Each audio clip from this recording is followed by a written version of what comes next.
Everybody कैसे हैं आप सब। I hope you are doing great. तो आज का वीडियो हमारा फोकस होने वाला है राइजिंग जैंट्स पोर्टफोलियो जो सौरभ मुखर्जी का है।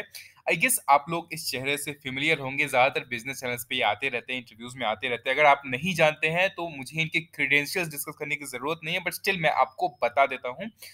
ये इक्विटी मार्केट में one of the best PMS manager है। अगर इंडिया की बात करते हैं, ये सीआईओ है, चीफ इन्वेस्टमेंट ऑफिसर मार्सलस के हैं। मार्सलस के बारे में आप लोग यहाँ पे रिसर्च कर सकते हैं थोड़ी बहुत। इनका एक इन्वेस्टमेंट फिलॉसफी जो बहुत ज्यादा पॉपुलर है, that is coffee can investing. इनके जो बुक्स है लाइक कंसिस्टेंट कंपाउंडर, यहाँ पे डायमंड एंड डस्ट, आप ये इनके बारे में थोड़ा बहुत रिसर्च कर ले, मैं आपको बाद में डिटेल में बताऊंगा। तो इनकी जो राइजिंग जैंट्स पोर्टफोलियो है, जो ऐसे स्टॉक जो अभी उभर रहे हैं मार्केट में, उसमें से मैंने एक बहुत ही बेहतरीन आपके लिए स्टॉक फिल्टर आउट किया है। तो वो मैं आपके सामने अभी लेकर के आना हूँ। सबसे पहले तो इनकी फिलॉसफी हम लोग देख लेते हैं। फिलॉसफी किस तरीके से ये स्टॉक फिल्टर आउट करते हैं राइजिंग जायंट्स में। अगर राइजिंग जायंट्स की बात करते हैं तो ये 450 स्टॉक की यूनिवर्स को पहले रिसर्च करना शुरू करते हैं। जो होते हैं उनका जो मार्केट कैप होता है 500 मिलियन यूएस डॉलर से लेके 10 बिलियन यूएस डॉलर के बीच में जो मार्केट कैप होता है, उसमें से ये लोग फिल्टर आउट करना शुरू करते हैं रिसर्च के अकॉर्डिंग। उसके बाद जो फॉरेंसिक अकाउंटिंग होती है इसकी, क्योंकि इनकी जो टीम है ज्यादातर सीए सीएफए से भरे हुए हैं, तो इनको उस बारे में स्ट्रेंथ बहुत ज्यादा इनको मिल जाता है। तो फॉरेंसिक अकाउंटिंग की जाती है। जो अकाउंटिंग पैरामीटर्स होते हैं इंडिया में बहुत ही गंदे होते हैं स्टॉक्स के, तो उसमें से ये लोग फॉरेंसिक अकाउंटिंग का जो पैरामीटर होता है उस हिसाब से स्टॉक को फिल्टर आउट करते हैं। अकाउंटिंग पैरामीटर्स पे इनको चेक करते हैं कि स्टॉक कितनी ज्यादा अच्छे हैं, कंपनी कितनी ज्यादा यहाँ पे ऑनेस्ट है। तो यहीं पे अराउंड 40% स्टॉक्स निकल करके छट जाते हैं। उसके बाद ये लोग फिल्टर करते हैं sustainability of fundamental parameters like revenue growth, ROCE, that is return on capital employed, and re investment rate. जो भी रिटर्न ऑन कैपिटल एम्प्लॉयड है, जो भी रिटर्न आ रहा है, उसमें कैश फ्लो कितना आ रहा है, और क्या उसको वो लोग वापस से री इन्वेस्ट कर रहे हैं या नहीं। तो रेस्ट जो अभी जो बचा है, उसमें से 50% स्टॉक यहीं पे ड्रॉप आउट हो जाते हैं। उसके बाद बॉटम अप अप्रोच यहाँ पे लगाया जाता है। बॉटम अप अप्रोच अप्रोच क्या होता है, मैंने आपको कई दफा बताया है। यहाँ पे हम लोग पहले स्टॉक को एनालाइज करते हैं, फिर उस पर्टिकुलर सेक्टर को एनालाइज करते हैं, फिर ओवरऑल माइक्रो इकोनॉमिक्स, यहाँ पे पूरे कंट्री के इकोनॉमी को हम लोग एनालाइज करते हैं। That is bottom up. Top up में सेम वाइस वर्सा हो जाता है। तो 10% यहाँ पे bottom up research on only 10% of the universe यहाँ पे बचता है। उसका थर्ड पार्टी चैनल चेक होता है। मैनेजमेंट मीटिंग्स को ये लोग, एनुअल कॉल्स को, कॉन कॉल्स को सुनते हैं। उस हिसाब से मैनेजमेंट की यहाँ पे जो भी ऑनेस्टी है उसको ये लोग फिल्टर आउट करते हैं, देखते हैं कि कहाँ तक मैनेजमेंट ऑनेस्ट है। उस हिसाब से पूरा जो निकल करके आता है फाइनल पोर्टफोलियो 15 स्टॉक का। ये 450 स्टॉक से शुरू करते हैं, 15 स्टॉक का पोर्टफोलियो यहाँ पे निकल करके आता है राइजिंग जायंट्स में। और उनमें से कौन कौन है तो ये पूरा डिस्क्लोज इन्होंने नहीं किया है, बट स्टिल जो इसमें से एक दो स्टॉक है अभी मैं दिखा देता हूँ। जीएमएम फॉडलर के बारे में यहाँ पे हम लोग बात करने वाले हैं। डॉक्टर लाल पैथलैब्स भी है, यहाँ पीज इंडस्ट्रीज है, वास फाइनेंशियल्स है, एलटीटीएस भी है। बहुत ही बेहतरीन बेहतरीन स्टॉक्स हैं, बाकी इन्होंने डिस्क्लोज नहीं किया है। वो सारी डिटेल्स ये लोग पीडीएफ में लाते रहते हैं। तो यहाँ पे हम लोग यहाँ पे जीएएम फॉडलर के बारे में बात करने जा रहे हैं। तो कंपनी करती क्या है basically, GMM Pfaudler manufactures corrosion resistance glass line equipments यहाँ पे ये लोग बनाते हैं। It is leading supplier of process equipments to the pharmaceutical and chemical industries में ये लोग इंडस्ट्रियल जो भी इनके इक्विपमेंट्स है वो लोग सप्लाई करते हैं। ये ग्लास बेस्ड होता है, यहाँ पे जंग नहीं लगता है, कोरोजन रेजिस्टेंस होता है। दैट्स वाई इनका डिमांड अभी ज्यादा है केमिकल इंडस्ट्री में। यहाँ पे फार्मा इंडस्ट्री की बात करते हैं तो सबसे बड़ी बात यहाँ पे ये है कि ये लोग इंजॉय करते हैं over more than 50% market share अगर इंडिया की बात करते हैं। और ये ग्लोबल लीडिंग प्लेयर है, वो मैं आपके वेबसाइट पे जाके बताऊंगा। It is a market leader of the glass line equipments in India, over 50% market share. तो एक तरह की मोनोपोली से कह सकते हैं, क्योंकि मोनोपोली का डेफिनेशन होता है कि यहाँ पे वो पर्टिकुलर एक ही कंपनी हो, बट ये प्रैक्टिकली पॉसिबल नहीं है। थ्योरेटिकली तो मोनोपोली का डेफिनेशन वही होता है, बट अगर 50% ज्यादा शेयर है तो हम लोग उसको मोनोपोली कंसीडर कर सकते हैं। ये देख सकते हैं आप यहाँ पे, और बाकी चीजें डिटेल में पढ़ सकते हैं आप यहाँ पर आके आकर के देख सकते हैं। आप इन तरह के ग्लास लाइन इक्विपमेंट्स ये लोग बनाते हैं, उसके बाद ये लोग सप्लाई करते हैं केमिकल इंडस्ट्रीज को। अगर इनके और भी ज़्यादा आपको डेप्थ में रिसर्च करना है तो आपको मैंने यहाँ पे एक पीडीएफ अटैच कर दूंगा मैं, आप वहाँ पे जाकर देख सकते हैं। रिसेंट ये डेटा नहीं है, बट स्टिल इनके पास AA- की स्टेबल रेटिंग है, लॉन्ग टर्म रेटिंग काफ़ी अच्छी है। तो मैंने आपके ये शेयर कर दिया है। Global leader in glass line मैंने आपको बताया। derives 60% of its domestic revenue from GLE segments. It has been market leader from more than 50% market share in the segments over the 5 decades of experience and strong in-house technical capabilities. काफी ज्यादा अच्छी है इनकी technical capabilities, जिस वजह से इनको एक advantage, एक edge मिल जाता है. Reputed customer base in pharma and chemical industry में काफी अच्छे अच्छे players इनके customer base हैं जो लगातार इनसे सामान लेते रहते हैं. तो उनमें से कौन कौन है? Sun Pharma industries limited, Cipla limited, BASF groups and Glaxo Smith. देख सकते हैं आप कितने बड़े बड़े केमिकल प्लेयर्स यहाँ पे हैं जो इनके कस्टमर्स है, क्लाइंट्स हैं.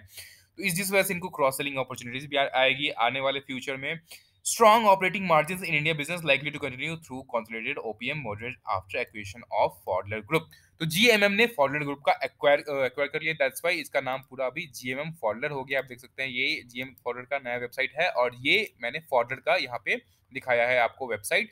तो इन्होंने एक्वायर कर लिया है जिस वजह से अब कंपनी में कोई दिक्कत नहीं आने वाली है. कंपनी की इफिशियंसी काफी ज्यादा अच्छी हो जाने वाली है और स्ट्रॉन्ग जिस वजह से ऑपरेटिंग प्रॉफिट मार्जिन हो गया है. ऑल्दो पिछले लास्ट कुछ ईयर्स में इनका मार्जिन इम्पैक्ट हुआ है. वो क्यों हुआ है वो चल के हम लोग फिनेंशियल्स में देख लेते हैं. अब फाइनेंशियल्स में मैंने इसको खोल लिया. आप देख सकते हैं मार्केट कैप 7,230 करोड़ का है. मिड कैप कंपनी है. स्टॉक पी देखिए आप घबराइए मत. यहाँ पे ऑलमोस्ट 98.8 का स्टॉक पी है. बट ये अपने पी को जस्टिफाई करता है या नहीं, अपने वैल्यूएशंस को जस्टिफाई करता है या नहीं, इसके लिए आपको वीडियो पूरा देखना होगा. रिटर्न ऑन कैपिटल एम्प्लॉयड 15.9 का है. Not bad.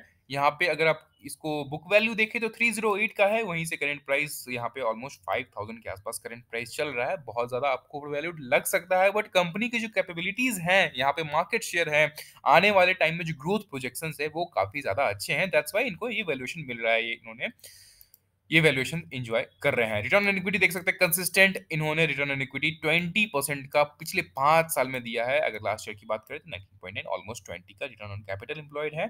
इंडस्ट्री का पी 24.9 का है. उस हिसाब से यहाँ पे इनको ज्यादा. डेट टू इक्विटी 1.48 का है. थोड़ा सा कंसर्निंग लगता है यहाँ पे बट आगे चल के हम लोग देखेंगे कि ये कंसर्निंग क्यों नहीं है. अगर प्रोज और कॉन्स पे यहाँ पे कंपेयर करें तो यहाँ पे वही सारी चीजें. स्टॉक ज्यादा बुक वैल्यू से ज्यादा पे ट्रेड कर रहा है. इंटरेस्ट कॉस्ट को कैपिटलाइज किया जा सकता है, हो सकता है, पता नहीं. ये प्रोज एंड कॉन्स यहाँ पे मशीन जनरेटेड है तो इस पे आपको ज्यादा ध्यान नहीं देना चाहिए. प्रमोटर होल्डिंग्स डिक्रीज हुई है पिछले 3 सालों में. तो ये क्यों है? सब कुछ जस्टिफिकेबल है. दैट्स वाई मैं ये वीडियो आपके लिए बना रहा हूँ. यहाँ पे अगर क्वार्टरली रिजल्ट्स देखें तो क्वार्टरली रिजल्ट्स यहाँ पे डिसेंट दिख रहे हैं. नेट प्रॉफिट्स यहाँ पे डिसेंट नंबर्स यहाँ पे पोस्ट होते हुए दिख रहे हैं. वो चल के हम लोग पीएनएल स्टेटमेंट डायरेक्टली देख लेते हैं. तो सेल्स मार्च 2010 में जहाँ पे 194 करोड़ का था, अभी ट्रेलिंग 12 मंथ में यहाँ पे देख सकते हैं 2,300 करोड़ का. आप देख सकते हैं ट्रेलिंग मार्च 2020 से लेकर के सीधा यहाँ पे डबल हो गया है. अगर मार्च 2020 की बात करें तो ऑलमोस्ट 4 टाइम्स से भी ज्यादा यहाँ पे हम लोग को रेवेन्यू सेल्स दिख रहा है. अब देखें यहाँ पे ऑपरेटिंग प्रॉफिट 8, 9, 10% का था, 12% का था. यहाँ पे मार्च 2020 में यहाँ 19% तक इन्होंने अच्छा इंप्रूव कर लिया था. तो ये अचानक से क्या हो गया कि ऑपरेटिंग प्रॉफिट मार्जिन इतना ज्यादा इंपैक्ट हो गया. तो इसके लिए हम लोग इसके एक्सपेंस अगर देखें, मटेरियल कॉस्ट ऑलमोस्ट सेम है. मैन्युफैक्चरिंग कॉस्ट में ज्यादा बहुत ज्यादा दिक्कत नहीं आई है. हाँ, मैन्युफैक्चरिंग कॉस्ट को इन्होंने ऑप्टिमाइज किया है. देख सकते हैं मैन्युफैक्चरिंग कॉस्ट को कम कर रहा है. जैसे जैसे कंपनी बड़ी होती है तो वो लोग ऑप्टिमाइज करते हैं कॉस्ट को. यहाँ पे इफिशियंट होती है कंपनी. बट एक जो मेजर चेंज है यहाँ पे हमें देखने को मिल रहा है वो है एम्प्लॉय कॉस्ट में. एम्प्लॉय कॉस्ट लगातार यहाँ पे देख सकते हैं 14% से बढ़कर के सीधा 20% से ज्यादा एम्प्लॉय कॉस्ट हो गया है. तो इसका मतलब क्या है? या तो कंपनी एक्सपैंड कर रही है या फिर और भी कुछ कारण हो सकते हैं, या फिर कंपनी की मतलब एम्प्लॉयज की डिमांड बढ़ गई अचानक से जिस वजह से एम्प्लॉयज को एक्स्ट्रा पे करना पड़ रहा है. तो चल के आगे हम लोग देखते हैं कि एक्चुअल में बात क्या है. देख सकते हैं मेजर जो यहाँ पे ऑपरेटिंग प्रॉफिट मार्जिन इंपैक्ट हुआ है ये एम्प्लॉयज की वजह से हुआ है. तो ये शॉर्ट टर्म में तो इंपैक्ट हुआ है बट लॉन्ग रन में क्या हमें फायदा देखने को मिलेगा ये हम लोग आगे देखेंगे. अभी देख सकते हैं नेट प्रॉफिट 9 करोड़ से बढ़ते बढ़ते यहाँ पे 73 करोड़ का हो गया है. रेवेन्यू तो इंक्रीज हुआ है बट नेट प्रॉफिट पे बहुत ज्यादा इंपैक्ट देखने को नहीं मिल रहा है. ये क्यों? मैंने आपको बता दिया ऑलरेडी कि कोई इनके ऑपरेटिंग प्रॉफिट मार्जिन यहाँ पे इंपैक्ट होते हुए दिख रहे हैं. स्टॉक सीएजीआर की बात करते हैं तो देख सकते हैं पिछले 10 साल में 49% का स्टॉक सीएजीआर है. 49% से कंसिस्टेंटली यहाँ पे कंपाउंड हो रहा है. ये पिछले 5 साल में 54%, 3 साल में 60% और 1 साल में 21% का यहाँ पे स्टॉक प्राइस सीएजीआर है. प्रॉफिट ग्रोथ भी लगातार कंसिस्टेंट है. ट्रेलिंग 12 मंथ्स में -9% का है. तो क्या ये अपॉर्चुनिटी है या क्या है ये भी हम लोग आगे चल के देखेंगे. अब बैलेंस शीट में सारे इनके अच्छी अच्छी चीजें खुलती हैं. जो भी राज है वो खुलते हैं. अभी तक कंपनी पूरी तरीके से डेट फ्री थी यहाँ मार्च 2019 से. यहाँ से क्या हुआ कि कंपनी को इतना डेट लेना पड़ रहा है। तो ये कुछ भी डेट यहाँ पे कंसर्निंग नहीं है, ऑल्दो इनके पास रिजर्व्स बहुत ज़्यादा नहीं है, 447 करोड़ के रिजर्व्स हैं, बट यहाँ पे इनको एक्विजिशन भी करना पड़ा है। और दूसरा चीज़ यहाँ पे एक इंपॉर्टेंट चीज़ जो निकल कर के आता है, ये आप सीधा-सीधा देख सकते हैं, फिक्स एसेट्स। मार्च में 2020 में यहाँ पे 134 करोड़ का फिक्स एसेट्स था। लगातार सीधा-सीधा बढ़ कर के सीधा-सीधा यहाँ पे मोर दैन 1000 करोड़ का फिक्स एसेट्स हो गया। तो फिक्स एसेट्स में क्या-क्या आता है? लैंड आता है, कंपनी के जो भी मशीनरी होती है वो आती है। तो देख सकते हैं लैंड पे इन्होंने खर्च किया है 55 करोड़, बिल्डिंग्स पे 291 करोड़, मशीनरी पे 200 करोड़, और यहाँ पे इंटेंजिबल एसेट जो भी कॉपीराइट वगैरह जो एक्विजिशन किया गया होगा, उसमें जो भी ट्रेडमार्क होते हैं, बहुत सारी चीजें उसमें इंटेलिजिबल एसेट्स में आती हैं। तो वो सारी चीजें अदर फिक्स एसेट्स 198 करोड़। तो सीधा सीधा यहाँ से आपको क्या समझ में आता है कि कंपनी पूरी पूरी एक्सपेंशन के मोड में है। दैट्स वाई ये सौरभ मुखर्जी की राइजिंग जायंट्स पोर्टफोलियो में है। तो कंपनी अग्रेसिवली यहाँ पे एक्सपैंड कर रही है। तो आने वाले टाइम में हम बहुत अच्छी ग्रोथ देखने को मिल सकती है। अभी शॉर्ट टर्म में बहुत सारी चीजें इंपैक्ट बेशक हुई हों, बट आने वाले टाइम में हमें अच्छा खासा देखने को मिल सकता है। कंपनी को प्रॉफिटेबिलिटी भी इंजॉय करेगी कंपनी, कंपनी के डेट भी पे ऑफ होंगे, और हम लोग स्टॉक प्राइस के बुल रन को भी इंजॉय कर पाएंगे। अभी देखिए यहाँ पे कैश फ्लो, जो भी ऑपरेटिंग कैश फ्लो यहाँ पे देख सकते हैं, cash from operating activity, company के पास पूरा पूरा कैश आता है। उसके बाद कैश फ्रॉम इन्वेस्टिंग, जो भी कैश आता है वो फिक्स एसेट्स यहाँ पे परचेज किया गया। कंपनी मतलब खर्च करती है, अपने जो भी कैश आता है उसको रखती नहीं है, सीधा सीधा पूरा पूरा खर्च कर रही है। उसके बाद भी नेट कैश फ्लो यहाँ पे देख सकते हैं 196 करोड़ का, क्योंकि फाइनेंसिंग एक्टिविटी से इनके पास यहाँ पे प्रोसीड फ्रॉम बोरोइंग, ओके। तो यहाँ पे इनके पास नेट कैश फ्लो 196 करोड़ का स्टिल कैश बचा हुआ है, जिसको कंपनी और फर्दर डेवलपमेंट में खर्च कर सकती है। तो देख सकते हैं अभी तक सारे हमने अच्छी अच्छी चीजें देखी। उसके बाद हम लोग शेयर होल्डिंग पैटर्न पे देखे, तो हमने देखा था कि वहां पे ये कॉन्स के रूप में दिखाया जा रहा था कि शेयर होल्डिंग पैटर्न 75% तो था, बट यहाँ पे क्या हो गया कि सितंबर 2020 में 54%, इतना सारा स्टेक गया कहाँ कंपनी का। यहाँ भी ज्यादा कंसर्निंग नहीं, क्योंकि ये स्टेक उठ करके सीधा सीधा पब्लिक के पास तो नहीं आया है। ये आपको सीधा-सीधा यहाँ पे आपको देख सकते हैं, ये इंस्टीट्यूशन के पास आते हुए दिख रहे हैं। क्योंकि अब 75% का स्टेक यहाँ पे था, तो सीधा-सीधा यहाँ पे 6 क्योंकि एफआईआईज़ के पास स्टेक नहीं था, एफआईआईज़ में किन के पास गया है, तो आप देख सकते हैं। ओके, यहाँ पे पूरा डिस्क्लोज़ नहीं किया गया है किन के पास गया है, बट स्टिल एफआईआईज़ के पास, मतलब स्ट्रॉन्ग हैंड्स में ये सारे स्टेक गए हैं। तो ऑलमोस्ट 12% का स्टेक एफआईआईज़ के पास है, और यहाँ पे 27% में टोटल पब्लिक के पास नहीं होना चाहिए। थोड़ा बहुत इधर-उधर समझ लीजिए 25% के आसपास रिटेल पब्लिक के पास यहाँ पे स्टेक्स हैं। तो बहुत ज़्यादा कंसर्निंग नहीं, क्योंकि जो जो भी यहाँ पे शेयर होल्डिंग डाइल्यूट की गई है प्रमोटर के द्वारा, वो स्ट्रॉन्ग हैंड्स में ही गई है, रिटेल पब्लिक के पास नहीं गई है। तो चीज़ें बहुत ज़्यादा कंसर्निंग नहीं है। अगर आप कॉन कॉल सुनना चाहते हैं, तो यहाँ पे देख सकते हैं ट्रांसक्रिप्ट्स में कॉन कॉल अवेलेबल हैं, और क्रेडिट रेटिंग्स मैंने आपको दिखा दिया, बाकी मैं अटैच कर दूंगा, आप देख सकते हैं। एनुअल रिपोर्ट्स बहुत ज़्यादा इंपॉर्टेंट हो जाता है, अगर कंपनी में आप इन्वेस्ट कर रहे हैं तो वो आप यहाँ से एक्सेस कर सकते हैं, screener.in से सीधा सीधा सब कुछ अवेलेबल है। अब चल के हम लोग टेक्निकल चार्ट पे देख लेते हैं कि क्या है पोटेंशियल कंपनी में, क्या हम लोग उसमें ट्रेड कर सकते हैं शॉर्ट टर्म के लिए। आपकी मर्ज़ी, कर सकते हैं आप, बट मैं रिकमेंड नहीं करूँगा, क्योंकि ये एक राइज़िंग जायंट है, और आप अगर सही तरीके से अगर आप इस बिज़नेस को सही प्राइस पे बाय कर लेते हैं, तो आप लंबे टाइम के लिए होल्ड करके इसमें अच्छा खासा पैसा बना सकते हैं। आपके लिए ये मल्टी बैगर भी शायद साबित हो जाए। मैं इस पे कमिट नहीं करूँगा कुछ भी, और ये कोई स्टॉक रिकमेंडेशन नहीं है, बट आप भी अपने एंड से एनालाइज़ करो स्टॉक्स को, कंपनी को एनालाइज करो, उसके फाइनेंशियल्स को एनालाइज करो, उसके मैनेजमेंट की एफिशिएंसी को एनालाइज करो, मैनेजमेंट की इंटीग्रिटी को आप अच्छी तरीके से एनालाइज करो, स्टॉक प्राइस को एनालाइज करो, तब जा करके इन्वेस्ट करो। ऐसे ही आंख बंद करके किसी के कहने पे आपको इन्वेस्ट नहीं करना है। अगर आप नहीं कर सकते हो, तो आप किसी, आपके पास उतना फंड है तो आप पीएम से सहायता ले सकते हो, या बहुत सारे यहाँ पे छोटे-छोटे फंड मैनेजर्स भी हैं जो आपके पोर्टफोलियो को मैनेज करते हैं, तो आप वहाँ पे उनकी सहायता ले सकते हो। वरना सीख के ही करना, नहीं तो आप सीधा-सीधा म्यूचुअल फंड का सहारा ले सकते हो। बट वहाँ पे मैं रिकमेंड नहीं करूँगा, क्योंकि आपको बहुत ज़्यादा फीस पे करना पड़ जाता है। ठीक है?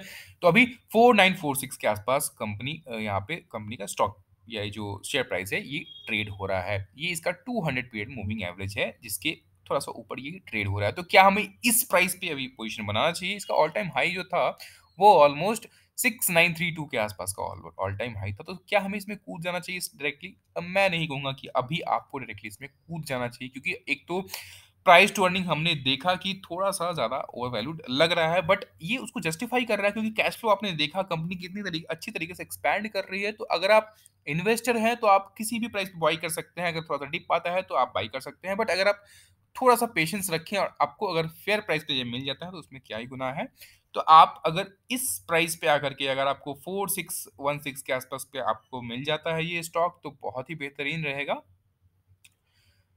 तो मैं कहूँगा थोड़ा-सा आप वेट करिए अगर मार्केट सिचुएशन थोड़ी-सी खराब होती है क्योंकि आपको देख सकते हैं यूएस में इन्फ्लेशन का डेटा आया 8.5% प्लस है इन्फ्लेशन ऑल टाइम हाई चल रहा है 40 पिछले 40 साल में सबसे ज़्यादा इन्फ्लेशन रेट है, इंडिया का भी वही हाल है, सारे देश का वही हाल है जियोपॉलिटिकल इश्यूज़ की वजह से और बहुत सारे इश्यूज़ की वजह से। तो जिस वजह से मार्केट में एक इम्पैक्ट देखने को मिलेगा तो थोड़ा-सा अगर उस वजह से सेलिंग आती है यहाँ पे सेलर्स आते हैं, अगर आपको थोड़ा-सा डिस्काउंट पे ये ट्रेड स्टॉक मिल जाता है तो आप अपनी पोज़ीशंस बना सकते हो लॉन्ग टर्म के लिए और फिर भूल जाना स्टॉक को, वापस से रोज़-रोज़ चेक करने की ज़रूरत नहीं है। इससे आपके मन में बहुत तरीके की फ़ियर और बहुत तरह के इमोशंस आएँगे जिस वजह से आप कहीं सेल ना कर दो। इस वजह से इनका आप सौरभ मुखर्जी का बेसिक यही फंडा होता है कि कॉफ़ी कैन इन्वेस्टिंग का बेसिक फंडा ही यही है कि अच्छी क्वालिटी, अच्छे फ्रेंचाइज़ में इन्वेस्ट करो, उसके बाद भूल जाओ। भूल जाने का मतलब ये नहीं कि आप कंपनी को ट्रैक नहीं कर रहे हो, बट स्टॉक को मत ट्रैक करो, अपने स्टॉक प्राइस को ट्रैक मत करो, अपने रिटर्न को ट्रैक मत करो। एटलीस्ट कुछ दिनों के लिए, कुछ महीनों के लिए, कुछ सालों के लिए। अगर आपको आने वाले टाइम में एक अच्छा खासा हेल्दी रिटर्न देखने को मिल जाएगा और वो चीज़ें कंपाउंड होंगी तो भी आपको अच्छा खासा रिटर्न आप एन्जॉय कर पाओगे। ट्रेड मैंने आपको रिकमेंड नहीं किया करने के लिए, तो आप इसमें इन्वेस्टमेंट कर सकते हो, बट आप थोड़ा-सा प्राइस करेक्शन का वेट कर लो। कितना अगर प्राइस आपको यहाँ पे देखने को मिल जाता है 4275 के आसपास या 4 आपको जितने भी डिस्काउंट मिलते हैं 4600 के लेवल पे भी देखने को मिलता है, तो भी आप अपनी पोज़ीशन बना सकते हो। चलिए यही था आज का हमारा स्टॉक। ऐसे ही मुझे कोई बेहतरीन स्टॉक मिलता है अगर कॉफ़ी कैन इन्वेस्टिंग जो भी इनकी फ़िलॉसफ़ी है उसमें से भी मिलता है, तो भी वो सारी चीज़ें पब्लिक हैं आप देख सकते हैं। वही सारे stocks Asian paints, Pidilite, Nestle, about India सारे वही स्टॉक्स हैं जिनसे हम भी फ़ैमिलियर हैं बट हम उसमें इन्वेस्ट नहीं करते हैं, क्योंकि हमें शॉर्ट टर्म में ज़्यादा रिटर्न देखने को नहीं मिलता है। तो ये एक मेजर कॉज़ हो जाता है हमारे लिए कि हमें बहुत जल्दी बहुत ज़्यादा रिटर्न देखने का एक हमें एक्सपेक्टेशन हमारी वही रहती है स्टॉक मार्केट से हम जल्दी-जल्दी अमीर बनना है, अमीरों की स्कीम हमें जल्दी चाहिए होती है। चलिए जोक्स अपार्ट तो अभी के लिए बस इतना ही, मिलते हैं नेक्स्ट वीडियो में आपकी कोई क्वेरीज़ हैं तो आप कमेंट सेक्शन में हमें बताएँ और भी आप कुछ जानना चाहते हैं स्टॉक मार्केट से रिलेटेड तो हमारे पर्सनल व्हाट्सएप नंबर से कॉन्टैक्ट कर सकते हैं। चलिए आज के लिए इतना ही, मिलते हैं नेक्स्ट वीडियो में, तब तक के लिए गुड बाय, टेक केयर।